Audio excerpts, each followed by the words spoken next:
ফেসবুকের মাধ্যমে আলাপ, পরে দুই সন্তানের মায়ের সঙ্গে প্রেমের সম্পর্কে জড়িয়ে পড়া, এরপর শারীরিক সম্পর্কে জড়িয়ে পড়ে ভিডিও রেকর্ডিং করে রেখে মহিলাকে ব্ল্যাকমেল ভরতপুর থানার ভরতপুর গ্রামের দাসপাড়া যুবকের। খড়গ্রাম থানার ঝিল্লি পঞ্চায়েত এলাকার ওই মহিলার অভিযোগের ভিত্তিতে গ্রেপ্তার করা হলো যুবককে। ধৃতের নাম অর্থ দাস। শুক্রবার ধৃতকে কান্দি মহকুমা আদালতে তোলা হলে বিচারক 4 দিন পুলিশ হেফাজতের নির্দেশ দেন। ওই মহিলার সূত্রে জানা গেছে তিনি 2 সন্তানের মা, তবে ফেসবুক ঘাঁটা তার স্বভাব রয়েছে। তেমনই ফেসবুক ঘাঁটতে ঘাঁটতে গত ডিসেম্বর 1 তারিখে বন্ধুত্ব হয় ভরতপুর দাসপাড়া ওই যুবকের সঙ্গে। এরপর শুরু হয় একে অপরের সঙ্গে চ্যাট। সে চ্যাট থেকে প্রেমের সম্পর্ক গড়ে ওঠে।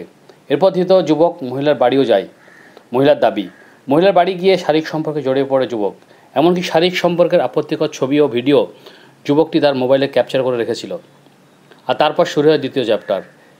এবার ওই যুবক মহিলাকে কোনো সময় বিয়ের প্রস্তাব দেয়, আবার কোনো সময় টাকা পয়সা চেয়ে বসে। কিন্তু যুবকের 2 দাবির কোনোটি মানতে চাননি মহিলা।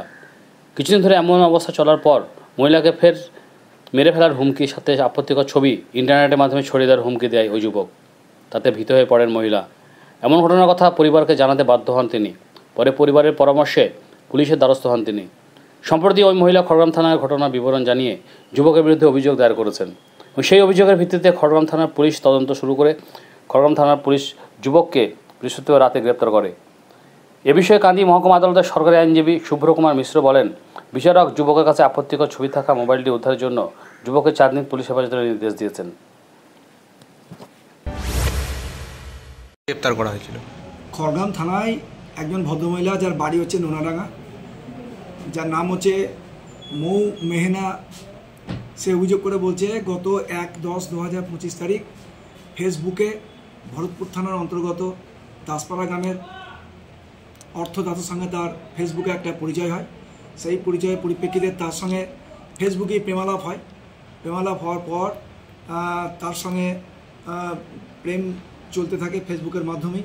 তারপর সে তার বাড়ি আসে এবং বাড়ি এসে তার শারীরিক সম্পর্ক গড়ে ওঠে এবং গড়ে ওঠার সময় সে অনেক ভিডিও রেকর্ডিং অশ্লীল সে ছবি তোলে এবং তাকে ব্ল্যাকমেলিং করে যে তুই কাউকে বলবি না, বললে তোর এই অশ্লীল ছবিগুলো আমি মার্কেটে ছেড়ে দেবো।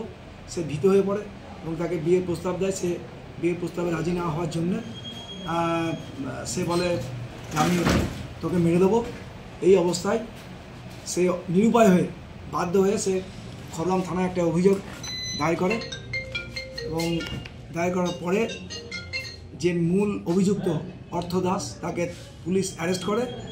অ্যারেস্ট করার পরে ওর অর্থ দাসের কাছে যে মোবাইলটা ছিল, যেটাই ও অশ্লীল ছবিগুলো ডাউনলোড করেছিল, তো সেই মোবাইলটা রিকভারি করার জন্য পুলিশ 5 দিনের পুলিশ রিমান্ড প্রেয়ার করে কোর্টের কাছে।